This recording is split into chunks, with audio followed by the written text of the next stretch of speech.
ప్రైజల దేవుని స్తోత్రం. క్రీస్తు దేవుని బిడ్డలారా, శిలువ పైన ప్రభు పైన యేసు క్రీస్తు వారు పలుకుతున్న సప్తస్వరాలు 7 మాటలు మనం ధ్యానం చేస్తున్నాం.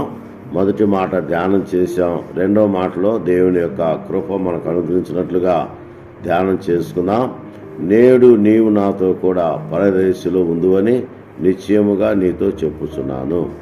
నేడు నీవు నాతో కూడా పరదేశంలో ఉందువని నిశ్చయముగా నీతో చెప్పుచున్నాను అని ప్రభు అయిన యేసు క్రీస్తు వారు చెప్పినట్టుగా చూస్తాం. అందుకనే ప్రభువుతో ప్రతిదినము అనుదిన ఆశీర్వాదాలు పొందుటకు, అరుణోదయ దర్శనం పొందుటకు, అనుదిన వాగ్దానం పొందుటకు దేవుడు మనకిచ్చిన ధన్యతను బట్టి చేయడం మీ అందరికీ కూడా ప్రభు నామమున హృదయపూర్వక వందనాలు తెలియజేస్తున్నాను. దేవుని బిడ్డలు గమనించండి. మరి కలువరి యందు ప్రభు అయిన యేసు క్రీస్తు వారు మరి ఆయన శ్రమలను భరిస్తూ ఆయన రకరకాలుగా వేధించబడి శోధించబడి మరి దేవుని దగ్గర విజ్ఞాపన చేసినట్లుగా దేవుని బిడ్డలారా జ్ఞాపకం చేసుకుందాం. ఎందుకంటే ప్రభు అయిన యేసు క్రీస్తు వారు ఆయన శిలువ వేయబడి శ్రమ పడుతున్నట్లుగా దేవుని బిడ్డలారా జ్ఞాపకం చేసుకుందాం. ఉదయము ఆయన 9 గంటలకు సిలువ వేయబడ్డాడు. సిలువలో ఆయన మొదటి మాట, తండ్రి వీరేమి చేస్తున్నారో వీరెరుగరు కనుక వీరిని క్షమించమని చెప్పినట్లుగా దేవుని బిడ్డలారా జ్ఞాపకం చేసుకున్నాం. తర్వాత రెండవ మాటలో దొంగతో మాట్లాడుతున్న మాట మనం గమనిస్తే, నేడు నీవు నాతో కూడా పరదేశంలో ఉందంటున్నాడు. శిలువ పైన 2 దొంగలు ప్రభువుకు అటువైపు ఇటువైపు సిలువ వేయబడ్డారు. మొదటివాడు మరి ప్రభువును దూషించాడు, లోకములో కలిసిపోయాడు. అలాగా కాకుండా రెండవ దొంగ గమనించండి, ప్రభువుతో సహవాసం చేయుటకు తన తప్పితాన్ని ఒప్పుకున్నాడు. తన పాపాన్ని ఒప్పుకున్నట్లుగా దేవుని బిడ్డలారా జ్ఞాపకం చేసుకుందాం. గమనించండి, మొదటివాడు అంటున్నాడు, నీవు క్రీస్తువు కదా, నీవు రక్షించుకో, మమ్మల్ని కూడా రక్షించమని లోకం వైపు చూశాడు. అయితే రెండవ దొంగ వాడిని గద్దించి, నీవు అదే శిక్ష విధిలో ఉన్నావు కనుక దేవునికి భయపడవా? మనకైతే ఇది న్యాయమే, మనము చేసిన వాటికి తగిన ఫలము పొందుతున్నాం.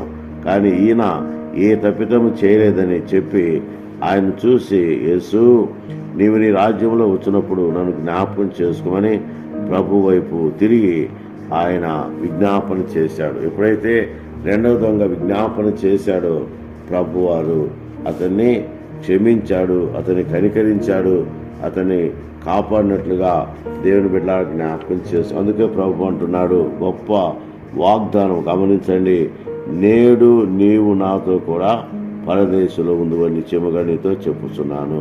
గొప్ప ధన్యత దేవుని బిడ్డలారా. గమనించండి, పరదేశంలో ఉండుట అనేది చాలా ప్రాముఖ్యమైన విషయమని దేవుని బిడ్డలారా జ్ఞాపకం చేసుకుందాం. ప్రభువారు పరదేశులకు అతనికి ఒక గొప్ప భాగ్యం ఇచ్చినట్లుగా దేవుని బిడ్డలారా జ్ఞాపకం చేసుకుందాం. ఎందుకంటే అతడు పశ్చాత్తాపడి తన పాపమును ఒప్పుకొని ప్రభువునందు తన రక్షకునిగా అంగీకరించిన తన కుడివైపున ఉన్నటువంటి దేమాస్, అతని పేరు దేమాస్తో, నీవు నాతో కూడా పరదేశంలో ఉందువని నిశ్చయముగా నీతో చెప్పుచున్నాను అని చెప్పినట్టుగా చూస్తున్నాం. దేవుని బిడ్డలారా గమనించండి, నిజమే, నేడే అంటే ఇప్పుడే అని అర్థము. వెంటనే మరి దేవుడు తన శ్రేష్టమైన కృపావరాలను కుమ్మరించినట్లుగా దేవుని బిడ్డలారా జ్ఞాపకం చేసుకుందాం. ఇక్కడ పరదేశం గురించి మనం ధ్యానం చేద్దాం. పరదేశ్ అనగా ఇది పర్షియా పదం. ప్యారడైజ్ అనగా మరి ఇంగ్లీష్ పదము. ఆధ్యాత్మిక లోకమే పరదేశు.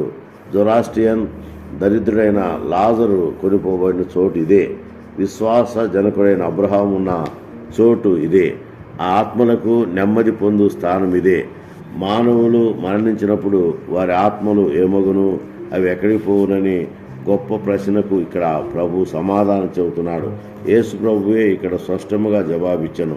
యేసు ప్రభు పరలోకవాసి. ప్రభు ఎక్కడ ఉంటే అదే పరదేశం. ఇక్కడ ఈ రెండవ దొంగ దేమాసు నాకు తన ఆత్మశాంతి, నెమ్మది, శాశ్వత భద్రత లభించింది. దైవ సహవాసము దొరికింది. శాశ్వత ఆనందం కలిగింది. సంతోషం లభించింది.